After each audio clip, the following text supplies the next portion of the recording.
So we're doing our YA book club. We've got Green Summer because we're doing John Green books. We're going to start off and try and finish during the summer the book Turtles All the Way Down. And we've got a signed copy actually, which is kind of cool. We'll show you here.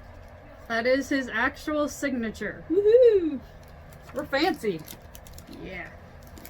So how we'll break it down is what we're gonna do for 2 weeks. I'll read some chapters, and then for 2 weeks, Annika's gonna read some chapters.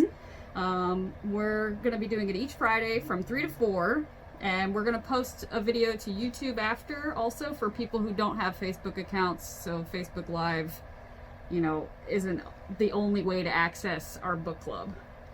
After we read, we'll have a little discussion. You guys can ask us questions during the live stream too. We're just not going to respond until we have read all of our chapters for the day. Yeah. And then we'll have a little craft or an activity or something after too, if you want to participate in that for somebody who wants to do something extra. It's not required, so. Yeah. All right. Annika, do you have anything you want to add before we get started?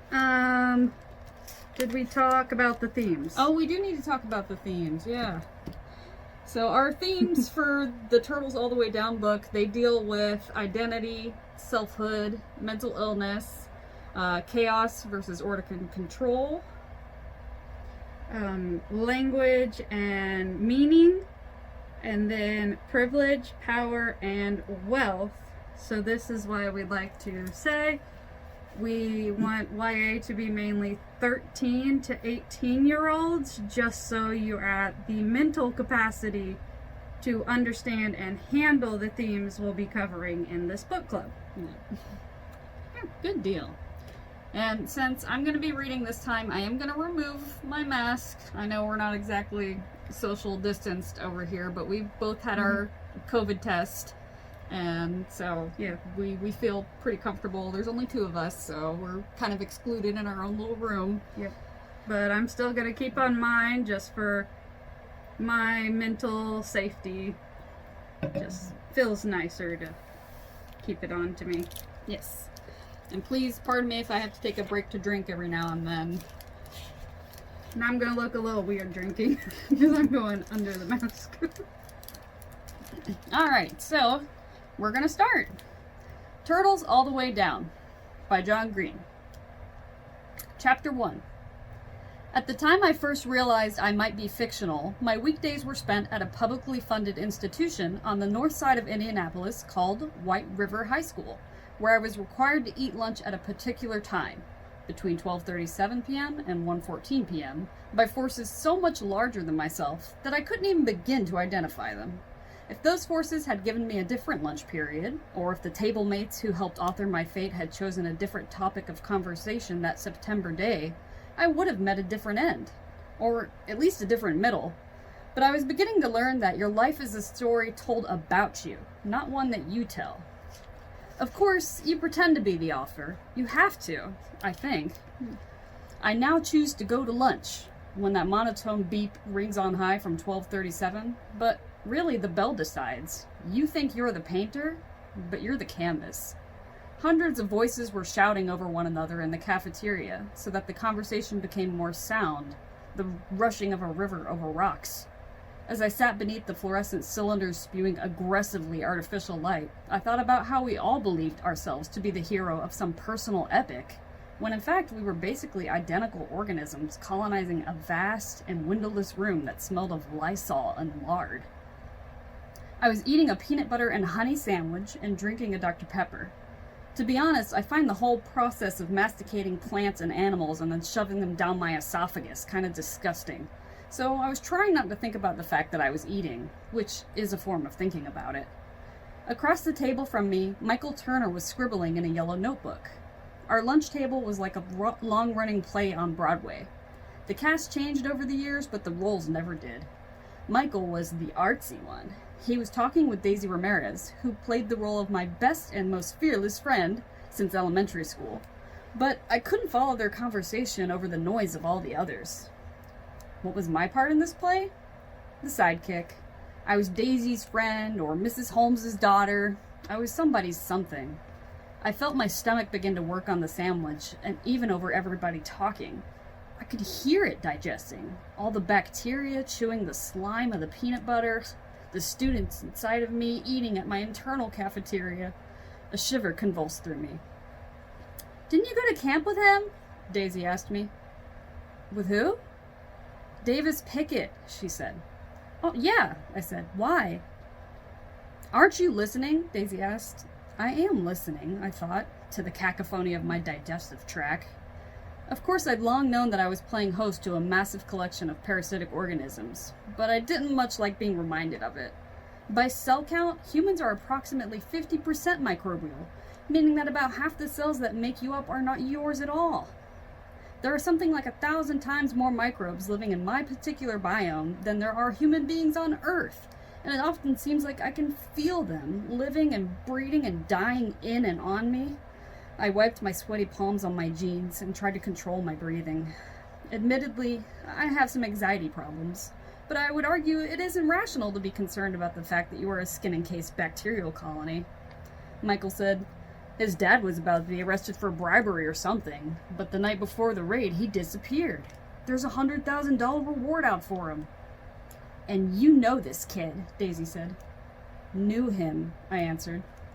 I watched Daisy attack her school-provided rectangular pizza and green beans with a fork. She kept glancing up at me, her eyes widening, as if to say, "Well?"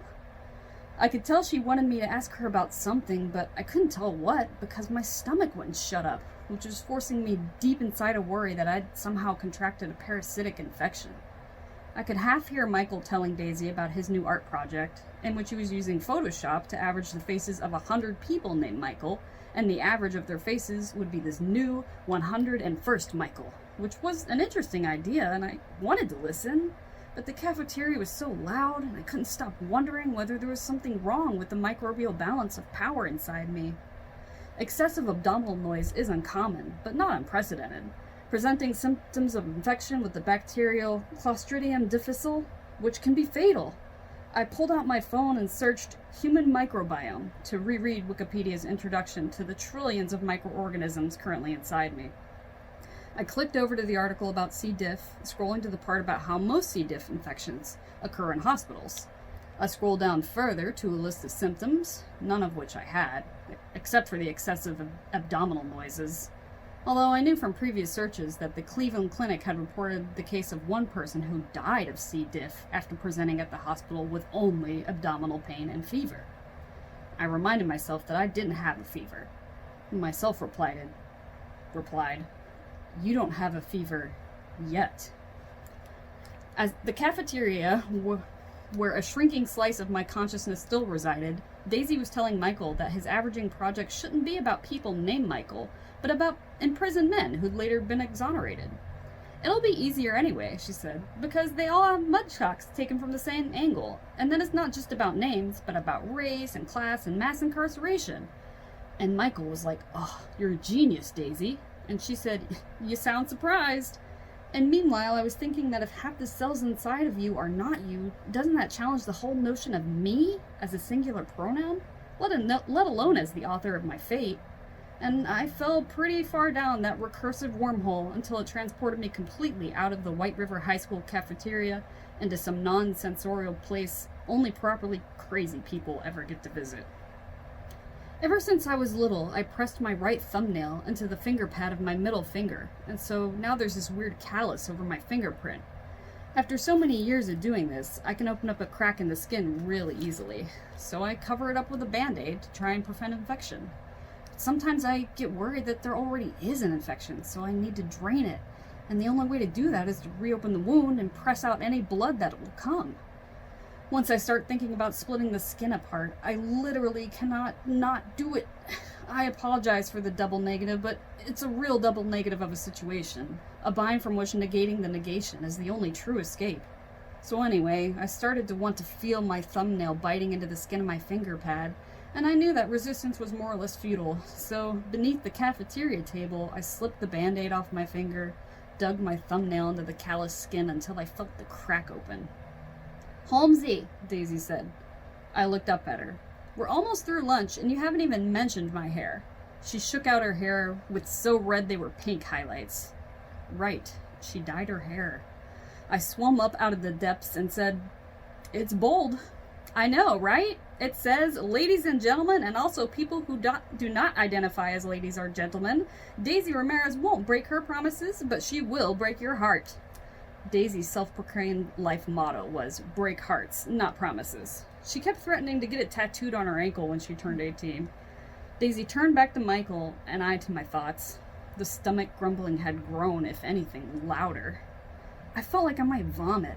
For someone who actively dislikes bodily fluids, I throw up quite a lot. "Holmesy, you okay?" Daisy asked. I nodded. Sometimes I wonder why she liked me, or at least tolerated me. Why any of them did. Even I found myself annoying. I could feel sweat sprouting from my forehead, and once I begin to sweat, it's impossible to stop. I'll keep sweating for hours, and it's not just my face or my armpits. My neck sweats, my boobs sweat, my calves sweat. Maybe I did have a fever.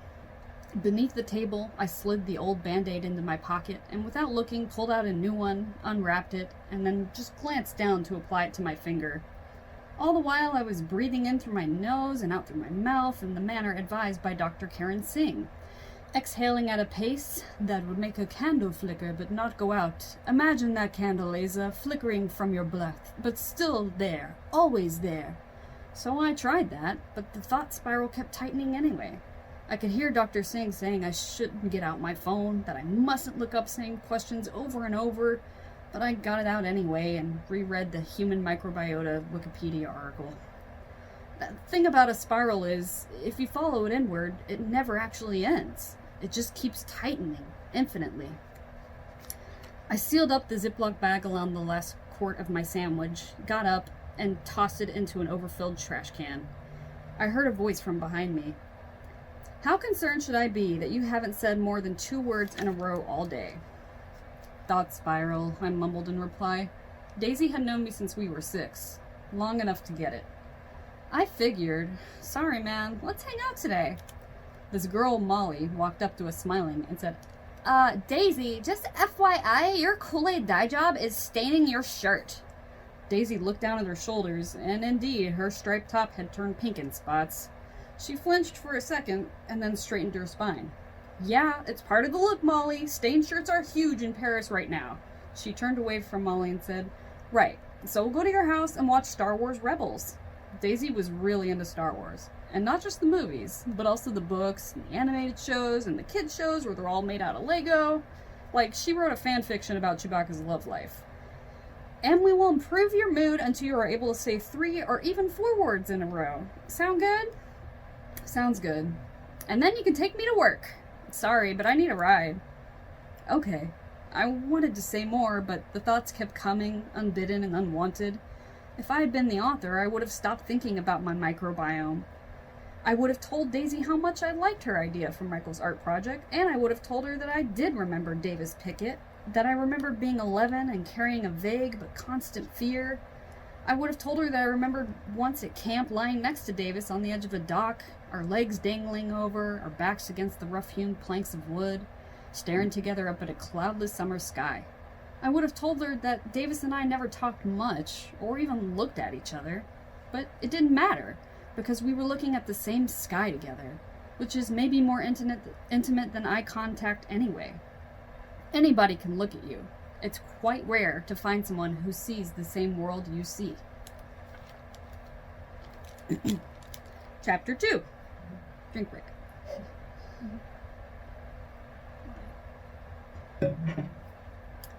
The fear had mostly sweated out of me, but as I walked from the cafeteria to history class, I couldn't stop myself from taking out my phone and rereading the horror story that is Human Microbiota Wikipedia article. I was reading and walking when I heard my mother shout at me through her open classroom door.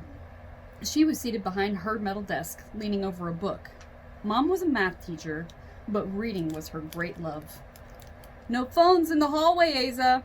I put my phone away and went into her classroom. There were 4 minutes remaining in my lunch period, which was the perfect length for a mom conversation. She looked up and must have seen something in my eyes. "You okay?" Yeah, I said. You're not anxious? She asked. At some point, Dr. Singh had told Mom not to ask if I was feeling anxious, so she'd stopped phrasing it as a direct question. I'm fine. You've been taking your meds, she said. Again, not a direct question. Yeah, I said, which was broadly true. I'd had a bit of a crack up my freshman year, after which I was prescribed a circular white pill to be taken once daily. I took it, on average, maybe thrice weekly. You look sweaty, is what I knew she meant. Who decides when the bell rings? I asked. Like the school bells. You know what? I have no idea. I suppose that's decided by someone on the superintendent's staff. Like, why are lunch periods 37 minutes long instead of 50 or 22 or whatever?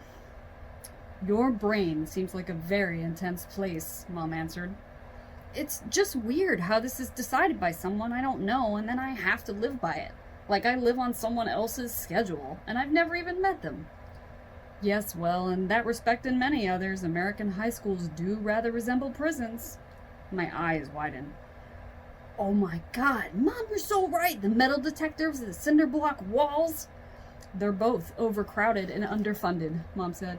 And both have bells that ring to tell you when to move. And you don't get to choose when you eat lunch, I said. And prisons have power-thirsty, corrupt guards, just like schools have teachers. She shot me a look, but then started laughing. Are you headed home straight after school? Yeah, then I gotta take Daisy to work. Mom nodded. Sometimes I miss you being a little kid, but then I remember Chuck E. Cheese. She's just trying to save money for college. Mom glanced back down at her book. You know, if we lived in Europe, college wouldn't cost as much. I braced myself for Mom's cost of college rant. There are free universities in Brazil, most of Europe, China, but here they want to charge you $25,000 a year for in-state tuition. I just finished paying off my loans a few years ago, and soon we're going to have to take ones out for you. I'm only a junior. I've got plenty of time to win the lottery. And if that doesn't work out, I'll just pay for school by selling meth. She smiled wanly. Mom really worried about paying for me to go to school. You're sure you're okay? She asked. I nodded as the bell sounded from on high, sending me to history. By the time I made it to my car after school, Daisy was already in the passenger seat. She'd changed out of the stained shirt she'd been wearing into her red Chuck E. Cheese polo, and was sitting with her backpack in her lap, drinking a container of school milk. Daisy was the only person I'd trusted with a key to Harold. Mom didn't even have her own key to Harold, but Daisy did. Please do not drink non-clear liquids in Harold, I told her. Milk is a clear liquid, she said. Lies, I answered, and before we set off, I drove Harold over to the front entrance and waited while Daisy threw away her milk. Maybe you've been in love. I mean real love, the kind my grandmother used to describe by quoting the Apostle Paul's first letter to Corinthians. The love that is kind and patient, that does not envy or boast, that beareth all things and believeth all things and endureth all things. I don't like to throw the L word around. It's too good and a rare a feeling to cheapen with overuse. You can live a good life without ever knowing real love, of the Corinthians variety, but I was fortunate enough to have found it with Harold.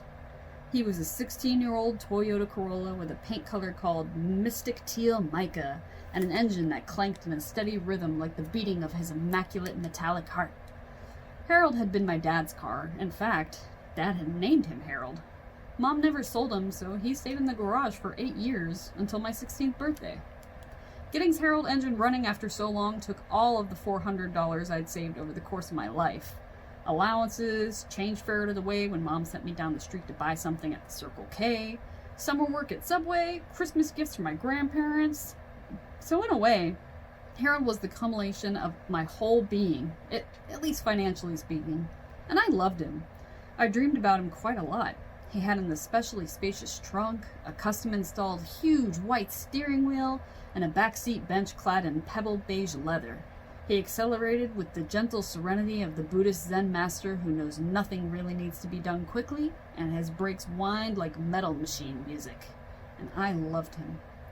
However, Harold did not have a Bluetooth connectivity, or for that matter, a CD player, meaning that while in Harold's company, one had 3 choices. 1. Drive in silence. 2. Listen to the radio. Or 3. Listen to side B of my dad's cassette of Missy Elliott's excellent album, So Addictive, which, because it would not eject from the cassette player, I had already heard hundreds of times in my life. And in the end, Harold's imperfect audio system happened to be the last note in the melody of coincidences that changed my life. Daisy and I were scanning stations in search of a song by a particularly brilliant and underappreciated boy band when we landed upon a news story. Indianapolis-based Pickett Engineering, a construction firm employing more than 10,000 people worldwide today. I moved my hand toward the scan button, but Daisy pushed it away. "This is what I was telling you about," she said as the radio continued. $100,000 reward for information leading to the whereabouts of company CEO Russell Pickett. Pickett, who disappeared the night before a police raid on his home related to a fraud and bribery investigation, was last seen at his Riverside compound on September 8th. Anyone with information regarding his whereabouts is encouraged to call the Indianapolis Police Department. $100,000, Daisy said, and you know his kid. No, I said. For 2 summers, after 5th and 6th grades, Davis and I had gone to SAD camp together, which is what we called Camp Spiro, this place down in Brown County for kids with dead parents. Aside from hanging out together at SAD camp, Davis and I would also sometimes see each other during the school year, because he lived just down the river from me, but on the opposite bank. Mom and I lived on the side that sometimes flooded. The Picketts lived on the side with the stone-gabled walls that forced the rising water in our direction. He probably wouldn't even remember me. "Everyone remembers you, Holmesy," she said. It's not a value judgment. I'm not saying because you're good or generous or kind or whatever. I'm just saying you're memorable. "I haven't seen him in years," I said.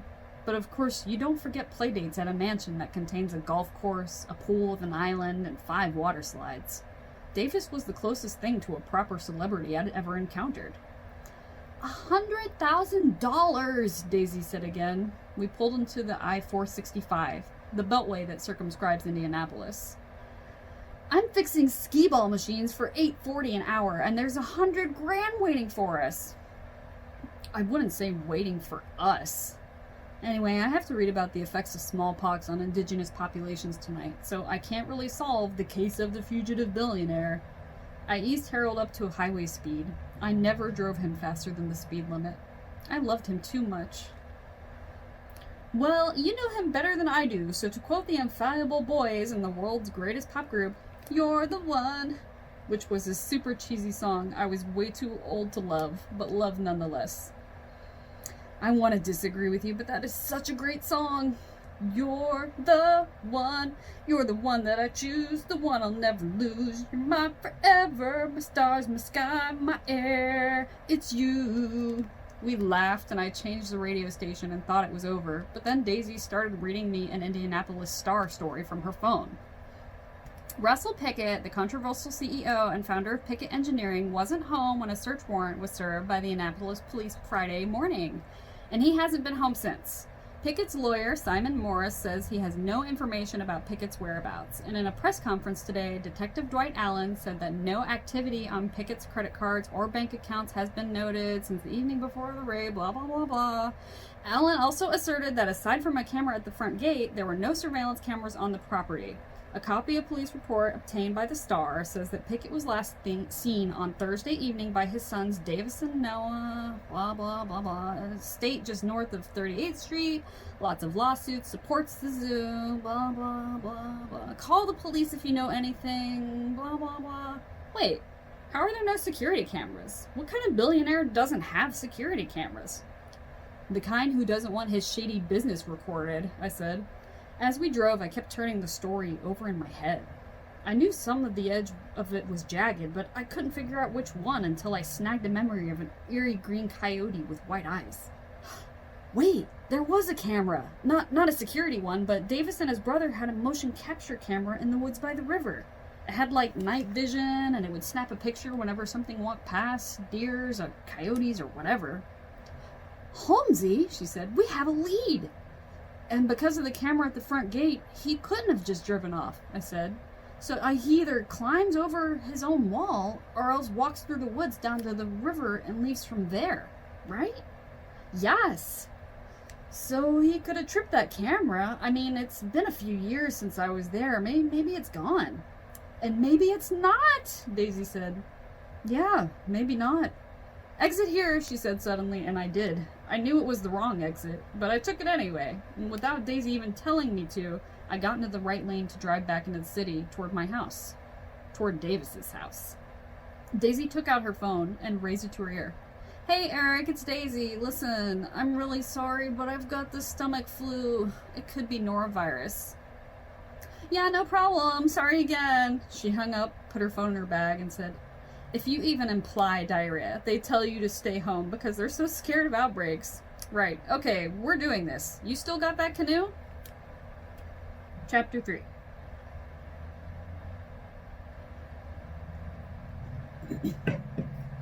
Years before, Mom and I had sometimes paddled down the White River, past Davis's house to the park behind the art museum. We'd beach the canoe and walk around for a bit, then paddle back home against the lazy current. But I hadn't been down to the water in years. The White River is beautiful in the abstract. Blue herons and geese and deer and all that stuff. But the actual water itself smells like human sewage. Actually, it doesn't smell like human sewage. It smells of human sewage. Because whenever it rains, the sewers overflow and the collective waste of central Indiana dumps directly into the river. We pulled into my driveway. I got out, walked to the garage door, squatted down, wriggled my fingers under the door, and lifted it up. I got back into the car and parked while Daisy kept telling me we were going to be rich. The garage door exertion had gotten me sweating a bit, so when I got inside I headed straight for my room and turned on the window AC unit, sat cross-legged on my bed, and just let the cold air blow against my back. My room was a cluttered mess, with dirty clothes everywhere, a spill of papers, worksheets, old tests, college pamphlets Mom brought home. It covered my desk, and also sort of spread out along the floor. Daisy stood in the doorway. You got any clothes around here that would fit me? She asked. I feel like you shouldn't meet a billionaire in a Chuck E. Cheese uniform, or in a shirt stained pink by her hair, which are my only outfits at the moment.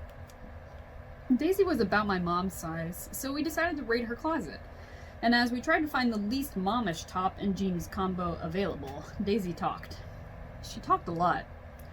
I've got a theory about uniforms. I think they design them so that you become like a non-person, so that you're not Daisy Ramirez, a human being, but instead a thing that brings people pizza and exchanges their tickets for plastic dinosaurs. It's like the uniform is designed to hide me. Yeah, I said. Fucking systematic oppression, Daisy mumbled, then pulled a hideous purple blouse out of the closet. Your mom dresses like a 9th grade math teacher. Well, she is a 9th grade math teacher. That's no excuse. Maybe a dress, I said. I held up a calf-length black dress with pink paisleys. Just awful. I think I'm gonna roll with the uniform, she said. Yeah. I heard Mom drive up. Even though she wouldn't mind us borrowing clothes, I felt a jolt of nervousness. Daisy saw it and took me by the wrist. We snuck out the backyard before Mom made it inside, and then picked our way through a little bramble of honeysuckle bushes at the edge of the yard. It turned out we did still have that canoe, overturned and full of dead spiders. Daisy flipped it over and wrenched the paddles and the 2 once orange life jackets from the ivy that had grown over them. She swept out the canoe by hand, tossed the paddles and the life jackets into it, and dragged the canoe toward the riverbank. Daisy was short and didn't look fit, but she was super strong. The White River is so dirty, I said. Holmesy, you're being irrational. Help me with this thing. I grabbed the back part of the canoe. It's like 50% urine, and that's the good half. You're the one, she said again, and then heaved the canoe over the riverbank into the water. She jumped down the bank onto a little peninsula of mud, wrapped 2 small life vests around her neck, and climbed into the front of the canoe. I followed her, settled into the rear seat, and then used the paddle to push us out into the river. It had been a long time since I'd steered a canoe, but the water was low and the river was so wide that I didn't have to do much. Daisy looked back at me and smiled with her mouth closed. Being on the river made me feel little again. As kids, Daisy and I had played all up and down the riverbank when the water was low like this. We played a game called River Kids, imagining we lived alone on the river, scavenging for our livelihood and hiding from the adults who wanted to put us in an orphanage.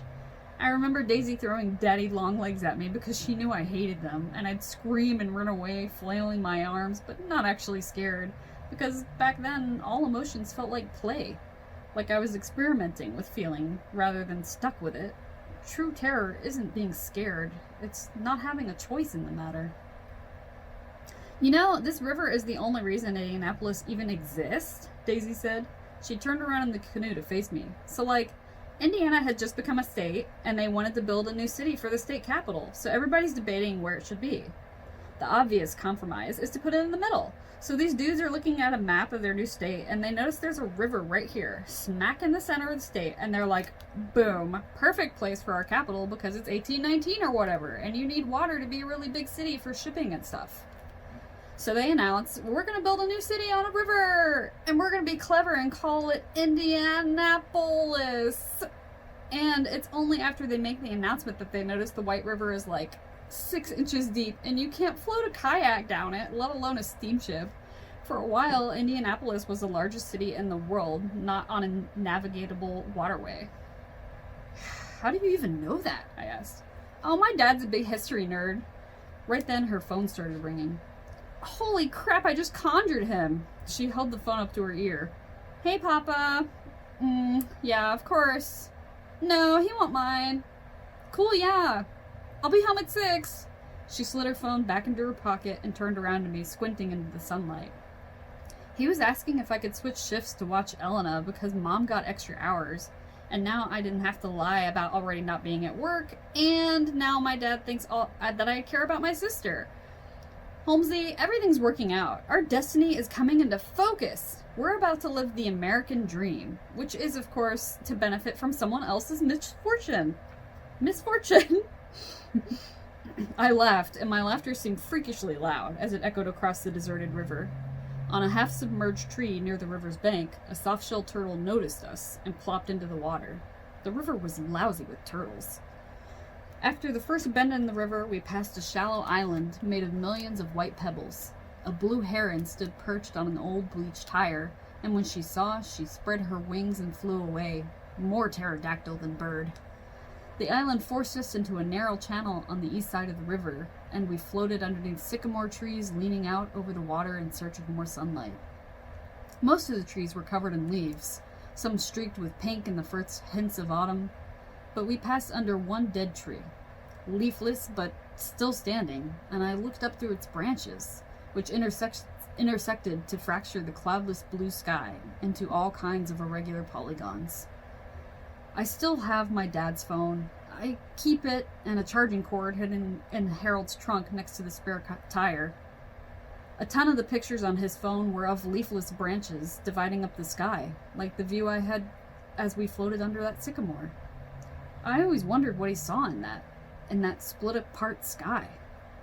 Anyway, it was a really beautiful day, golden sunshine bearing down on us with just enough heat. I'm not much of an outside cat, so I rarely have the occasion to consider the weather, but in Indianapolis, we get 8 to 10 properly beautiful days a year, and this was one of them. I hardly had to paddle at all as the river bent to the west. The water crinkled with sunlight. A pair of wood ducks noticed us and took off, their wings flapping desperately. At last we came to the bit of land that as kids we'd named Pirates Island. It was a real river island, not like the Pebble Beach we paddled past earlier. Pirates Island had thickets of honeysuckles and tall trees with trunks gnarled from the yearly spring floods. Because the river had so much agricultural runoff, there were crops too. Little tomato and soybean plants sprang up everywhere, well fertilized by all the sewage. I steered the canoe onto the algae-soaked beach, and we got out to walk around. Something about the river had made Daisy and me quiet, almost unaware of each other, and we wandered in different directions. I'd spent part of my 11th birthday here.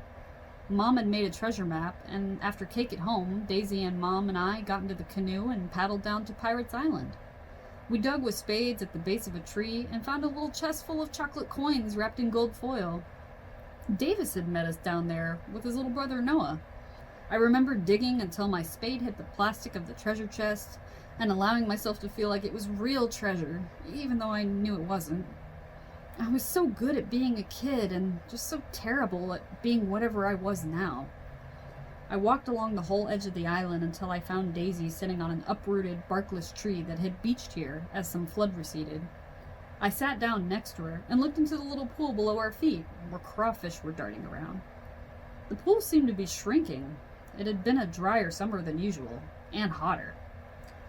"Remember that birthday party you had here?" she asked. "Yeah," I said.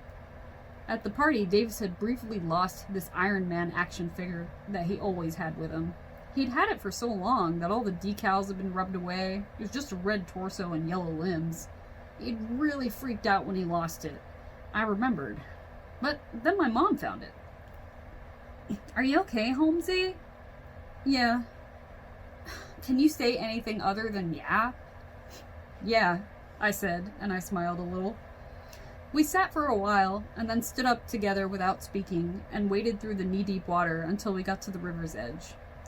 Why didn't it bother me to slosh through the filthy water of the White River when hours earlier I'd found it intolerable to hear my stomach rumble? I wish I knew. A chain-link fence held in the boulders that formed the flood wall, and I climbed it, then reached down to help Daisy. We crawled up the riverbank and found ourselves in a forest of sycamore and maple trees. In the distance, I could see the manicured lawns of the Pickett's golf course, and beyond that, the glass and steel Pickett mansion, which had been designed by some famous architect. We wandered around for a while as I tried to get my bearings, and I heard Daisy whisper, "Holmesy!" I picked my way through the woods towards her. She'd found the night vision camera mounted to a tree, about 4 feet off the ground. It was a black circle, maybe an inch in diameter, the kind of thing you'd never notice in a forest unless you knew to look for it. I opened up my phone and connected to the night vision camera, which wasn't password protected. In seconds, photos started downloading to my phone. I deleted the first 2, which the camera had taken of us, and swiped past a dozen more from the past week. Deer, coyotes, raccoons, and possum, all of them either daytime shots or green silhouettes with bright white eyes. Excuse me.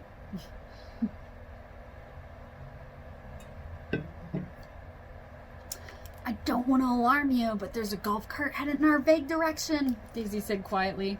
I looked up. The cart was still a ways away. I swiped through more of the pictures until I got back to September 9th, and there, yes, in shades of green, I could see the back of a stocky man wearing a striped nightshirt. Timestamp 1:01 and 3 seconds of AM. I screenshotted it. "Dude's definitely spotted us," Daisy said nervously. I glanced up again and mumbled, "I'm hurrying." I'd swiped to see the previous picture, but it was taking forever to load. I heard Daisy run off, but I stayed, waiting for the photograph. It was odd for me to be the calm one while feeling Daisy's nerves jangling. But the things that make other people nervous have never scared me. I'm not afraid of men in golf carts, or horror movies, or roller coasters. I didn't know precisely what I was afraid of, but it wasn't this. The image revealed itself in slow motion, one line of pixels at a time. Coyote. I glanced up, saw a man in the golf cart seeing me, and I bolted. I wove back toward the river, scrambling down the bank wall, and found Daisy standing above my overturned canoe, holding a jagged rock high above her head. "What the heck are you doing?" I asked. "Whoever that guy is, he definitely saw you," she said, "so I'm making an excuse for you." "What?" "We've got no choice but to damsel in distress this situation, Holmesy," she said, and brought the rock down with all of her force onto the hull of the canoe, splintering the green paint and revealing the fiberglass below. She flipped the canoe back over, and it immediately started taking on water. "Okay, now I'm gonna hide, and you're gonna talk to whoever is coming in that golf cart." "What?" "No way! No! A distressed damsel has no companions," she said. "No way!" And then a voice called out from atop the gabled wall, "You alright down there?" I looked up and saw a skinny old man with deep lines in his face, wearing a black suit and a white shirt. "Our canoe," Daisy said. "It has a hole in it. We're actually friends with Davis Pickett. Doesn't he live here?" "I'm Lyle," the man said. "Security. I can get you home." And then that is the end of chapter 3. A nice cliffhanger. A nice cliffhanger. Ooh, what will happen? Let's see. Only one question. Yes, you can watch if you're 28. You can join in the discussion. It's not frowned upon. Yeah. Okay. That's the only question we had, huh? Yeah. Oh, well. And if you have any questions, feel free to type them up now. And once we see them, we will respond to them. Yeah. Yeah. So, in the meantime, that did end on a cliffhanger. Annika, have you ever read this book before? I have not. Me neither. So, I wonder, what do you think is going to happen with the security guard? Do you think he's going to buy their story? I think he might, but that's just how I think with things. I try to look for the good in situations, so. So, you think he'll give him the benefit of the doubt? Benefit saying they know Davis, not this is the Pickett house. Yeah. So you know someone that lives there, so that's where my reasoning comes from. Yeah, they actually had his real name as Yeah. opposed to like the Picketts. Yeah. Yeah, okay, I could see that. Yeah. So we did kind of take some notes a little bit for like some stuff while we were going. So Asa talks about how she says that you think you're the painter, but you're the canvas. What does this statement influence for your perception of the story? And do you feel a similar way? So I think she's probably got obsessive compulsive disorder from what we know of her so far. Yeah. She seems to have these intrusive thoughts that just sort of come out of nowhere and relate to not much, but still freak her out. And she's compulsively checking her phone. She's got that cut she keeps opening up in her thumb. And I think she's trying to say that she doesn't feel like anybody's in control of their own lives. Maybe coming from her own perspective. Having no control over your thoughts that pop in your head. Yeah. That would be a little freaky. Oh, can you imagine? That would be terrible. I think everyone gets intrusive thoughts sometimes. But when become a compulsion is when you end up. When they're constantly, you do get to feel out of control all the time. Yeah. Yeah. Oh yeah. At the one point, her friend Daisy is saying, everyone remembers you. It's not a value judgment. What do you think makes people memorable as opposed to, good or bad, just memorable?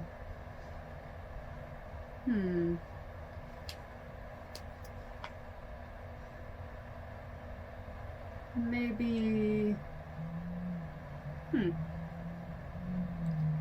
I think you can be memorable for something good or bad, or you can be memorable for just your presence. Being in someone's life. Yeah, being in someone's life. You can be memorable just from being there consistently, or even if you're just someone who seems unique, someone who other people don't really know anyone else like you. Like if you do have OCD and you're having these kinds of weird intrusive thoughts, people might remember you as, maybe a negative connotation, or maybe just a, as an oddity. Like, oh yeah, that girl that keeps thinking about bacteria all the time. Yeah. It's not necessarily a good or a bad thing. It's just, I don't know anybody else who has that kind of thought process, That's true. So what do you think so far, Annika? I think it's a nice, realistic novel. Yeah. Because personally, I just tend to read fantasy. Yeah, that's valid. It's a good genre. It is a good genre. So it's interesting to take like a break. Oh, and see a different thing. Not, I'm different because I have magical powers. Yeah. But I'm different because I'm a real person. Yeah, it's very realistically portraying a human and not a magical girl story. Or yeah, I could see that. Magical girl stories are good. They are good. They are. I like it so far. Yeah. I think it's just very kind of gritty, and sorry about the F-bomb that was in that story, you guys. I had no idea. I didn't know it was in there, I promise. We're going to try to cover up the language. Yeah, I noticed other swear words after that and was censoring myself there. That first one, I didn't have time to process. I was just reading, and I'm like, okay, I need to pay attention and see when there's other swear words and change. And I did change them after. So, but yeah, my apologies. We didn't. In the video that we post later, I can edit that out and just beep it. But in the live stream, I can't beep it. I'm sorry. I didn't know it was coming. I would have stopped myself. But it is a teen book. Yeah, it's a young adult teen book. So. Why it's not in the kids or middle school section. Yeah. It's in the YA section. But so far I do like it a lot. I think they're building up some kind of intriguing plot point with what happened to this millionaire. He disappeared. Yeah. You know, and she's got kind of a connection with his son and was it the millionaire in the photo? Yeah, or was it someone else? Was it why the dad's missing? Yeah. Oh, it could be. You say we're banned for our vulgar language. Oh darn. Can't ban us from our opinion. I'm sorry. It's not gonna happen again. We promise we're gonna do our hardest not to let that come out again. Yeah, I definitely censored after the fact, but I couldn't stop myself with that first one. I was reading as I was reading it, as opposed to taking a second to read ahead and then speak. So we haven't practiced. This is our first run, you guys, dry run, and this is, we don't read out loud for a living, so it's. We are librarians. We're librarians, and we just read books, and usually not to other people unless it's a kid's book, and then we hold it up and go, look at all the pictures, wow! But look at that gorgeous picture. But yeah, I did like the quote that she said about when she was talking about how Davis and her went to the SAD camp, because both of them had somebody in their family who died, I guess, or maybe he had something else. I don't know. We don't really know about him. Somebody or something passed away in his life. Yeah, or some reason caused him to have a difficulty with his emotions, and they went to SAD camp.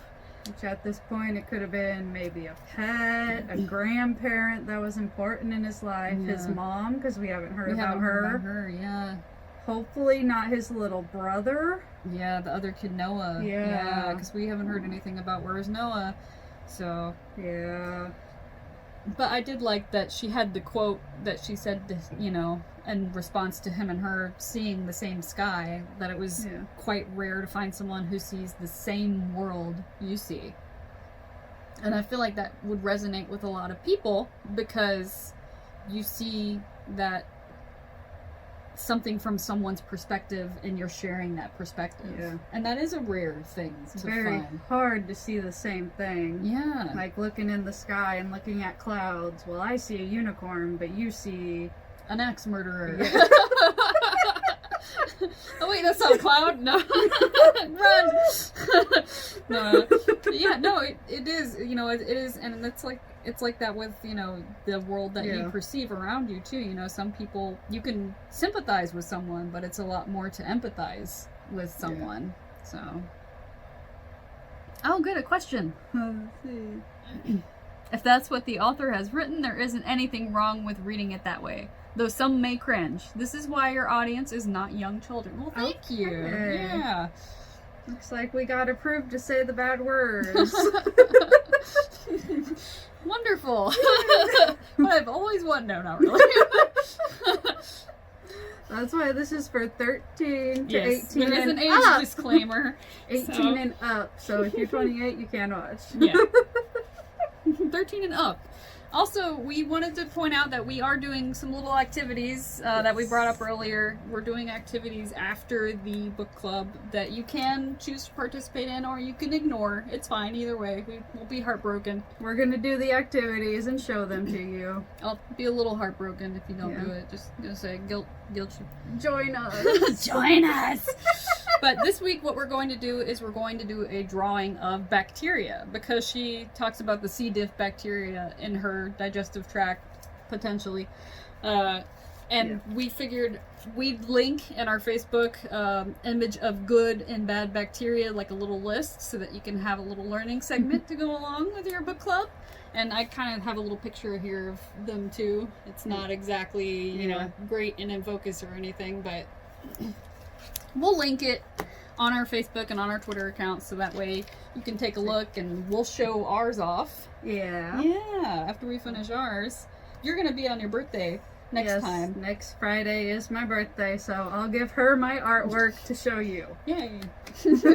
Art displays, woohoo! Hopefully no mustaches are drawn on it.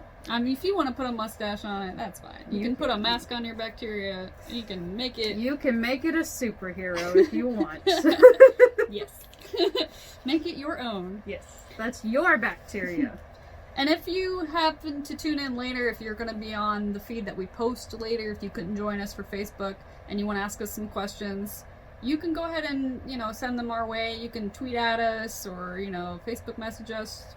It's just, we'll mention it each time we see it. So if we see it later, we'll mention it next time and go, hey, so-and-so asked blah, blah, blah. What do you think? And we'll have a discussion from there. So all in all, I think pretty good. And if you want to send your artwork through Facebook Messenger, we can display it next week. Yeah, we'll show off everything that you guys send us. Absolutely. If that's okay with you. If you say don't show it, we won't show it. We promise, okay? But if you give us permission to show it off, we will be like putting it on our big old fridge back here. Just bam, look at this beautiful stuff. Our white sheet. Yes. We're proud of our listeners, so yes. We love our patrons. We do. But yeah, I definitely feel like it's going to be a juicy story. It's so good so far, and the characters are really dynamic, and they all are just plastered with personality. We already know a lot about everybody that we've interacted with, except Lyle. We have to learn about him. I know he drives a golf cart. And he's older. He's older. Which could mean anything to a teenager. He could be in his 30s. He could be 40. And anywhere like, between... anywhere really between 25 to 80 is an old man to a teenager. That was me. 10 years ago, that's what I thought. Yeah. I'm an old lady to a teenager, so it's fine. Children were ancient, so... It's okay. But yeah, I'm interested to see if Lyle is a security guard or if he just happens to be on his golf course back there, if he's doing something nefarious himself. If he's mad that they found the camera. Ooh, maybe hot take. Hot take, maybe Lyle has done something with the millionaire. Ooh. One question, is it the golf course exclusively for the family? Or is it a public public golf course on the property? Because they could own it, but still let others use it.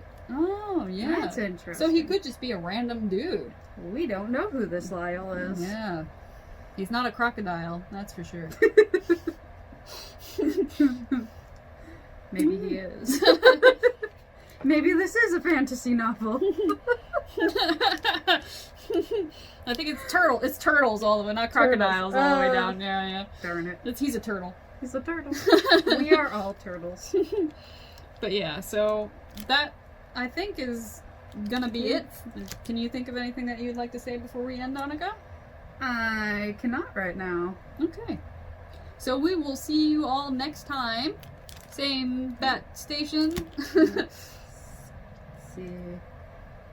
Yep, so next Friday, June 19th. I should know what date that is. Yeah, that's your birthday. Yeah, June 19th. It's also Juneteenth. Look up that holiday if you don't know what it is. Yeah, definitely. Juneteenth. You can hashtag it if you want. Woo. Okay, bye! Bye! Thank you for tuning in!